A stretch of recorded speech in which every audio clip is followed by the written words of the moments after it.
Welcome to NFL Primetime on ESPN. I'm Chris Berman. Let's get straight to the action. In our first game this week, we had the Panthers edge their way to a narrow 3-point win. Starvin' Marvin Harrison had over 50 yards receiving and helped his Vikings beat the Rams. Off the Missouri River in Kansas City, we had the Chiefs win this one to the tune of 13 points. Over at Lincoln Financial Field, we had the Eagles come away with a decisive 10-point win. The Saints defense held their opponents to under 150 passing yards in their win at Lambeau Field. The Falcons won at home and will stay home for next week's game when they meet the Browns. On the east side of the bay in Oakland, we had the Raiders come away with a 7-point win. James McKnight had over 50 yards receiving and helped his Giants beat the Steelers.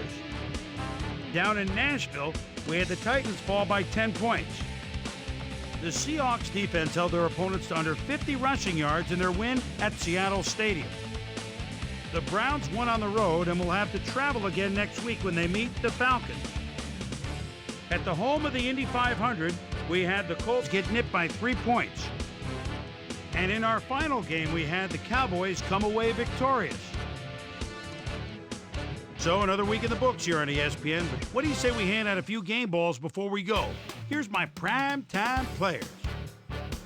That'll do it, sports fans. I'm Chris Berman, and thanks so much for joining us here in the Bristol studios. We'll see you next week right here on ESPN, the worldwide leader in sports.